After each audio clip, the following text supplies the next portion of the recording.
रक्षण केलं पाहिजे।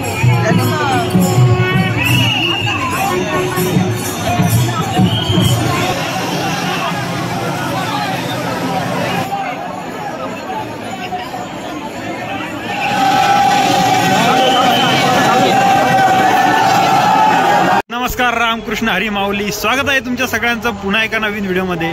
तर मित्रांनो, मी सध्या आलेलो आहे देहू नगरीमध्ये, कारण आज आहे जगद्गुरू संत तुकाराम महाराज पालखी प्रस्थान सोहळा।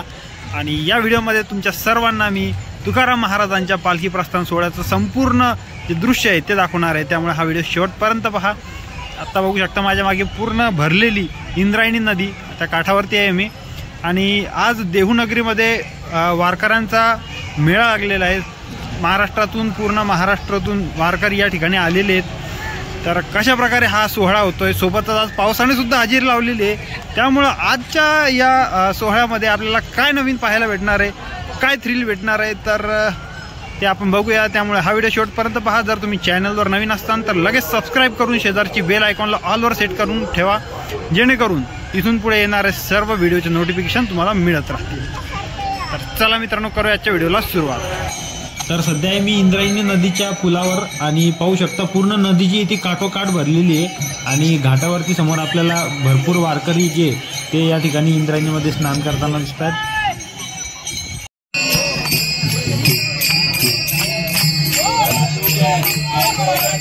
देहूमध्ये संपूर्ण महाराष्ट्रातून दूरवरून वारकरी आलेले आहेत आणि त्यांच्या सेवेसाठी अशा ठिकठिकाणी महाप्रसादाचं वाटप होत आहे। या ठिकाणी पाहू शकता। तर सध्या मी आहे संत तुकाराम महाराज मंदिराच्या प्रवेशद्वारासमोर, आणि इथं पाहू शकता तुम्ही वारकऱ्यांची प्रचंड गर्दी जमलेली आहे। आतमध्ये जाण्यासाठी सर्व वाट बघतायत, पण आतमध्ये सध्या महाराष्ट्राचे मुख्यमंत्री देवेंद्र फडणवीस आहेत, त्यामुळे सध्या कोणालाही आतमध्ये प्रवेश देण्यात नकार दिलेला आहे। आणि इथे पोलीस आणि वारकऱ्यांमध्ये आपल्याला तणावाचं वातावरण पाहायला मिळते।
जवळपास अर्धा एक तास बाहेर वाट पाहिल्यानंतर मी आतमध्ये आलेलो आहे मंदिराच्या। आणि इथं पाहू शकता तुम्ही, आता एक एक करून सगळ्या ज्या दिंड्या आहेत त्यांना आतमध्ये पाठवत आहेत। आणि तुम्हाला मंदिराची सजावट दाखवतो। हे बघा, मंदिराचा जो कळस आहे आणि मंदिराचा पूर्ण परिसर जो आहे तो वेगवेगळ्या कलरच्या फुलांनी खूप छान प्रकारे सजवलेला आहे। आणि आता थोड्याच वेळात तुकाराम महाराजांची पालखी मंदिर प्रदक्षिणा करण्यासाठी बाहेर येणार आहे।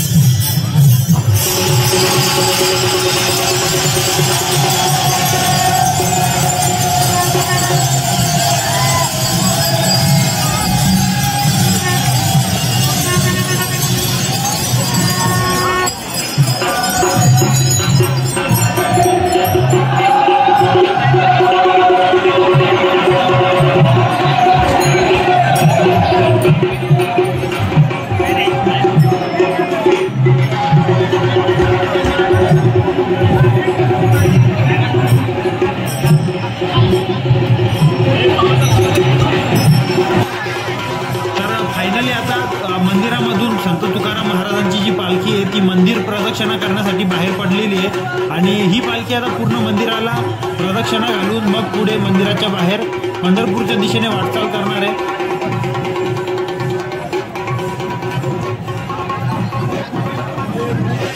संत तुकाराम महाराजांच्या पादुका पाहू शकता तुम्ही सुद्धा घरबसल्या आपल्या व्हिडिओच्या माध्यमातून दर्शन घेऊ शकता।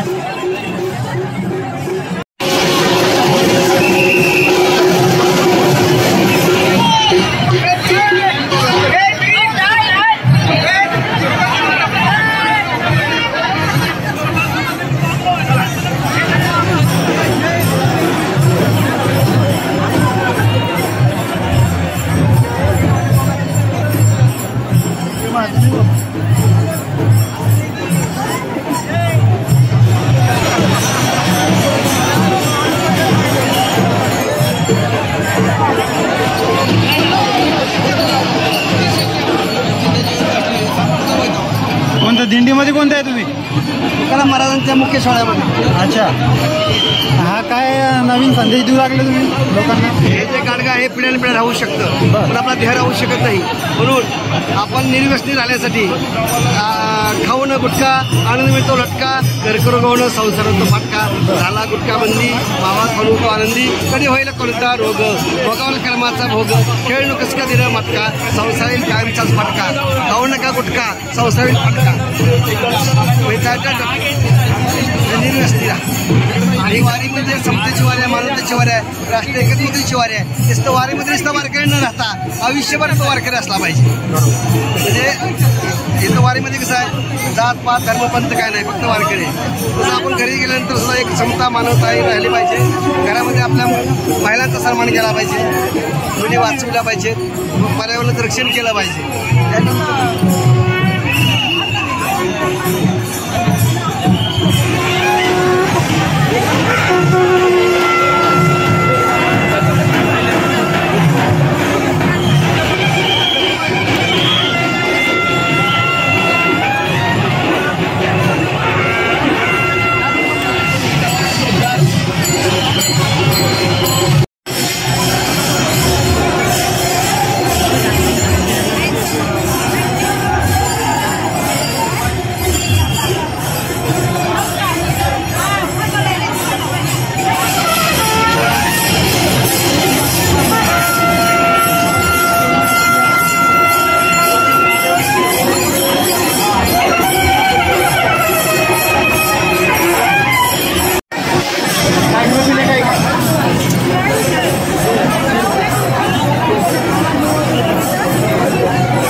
तुम्ही संत तुकाराम महाराजांची ही पालखी प्रस्थान सोहळा या ठिकाणी पूर्ण मंदिराला प्रदक्षिणा करून या ठिकाणी प्रदक्षिणा पूर्ण झालेली आहे आणि आता तुकाराम महाराजांची जी पालखी आहे ती मंदिरातून पंढरपूरच्या दिशेने प्रस्थान करणार आहे। या ठिकाणी जोराचा पाऊस सुरू आहे तरी वारकऱ्यांच्या उत्साह तुम्ही पाहू शकता। या ठिकाणी भर पावसामध्ये वारकरी पूर्ण आनंदात या वारीचा आनंद घेत आहेत।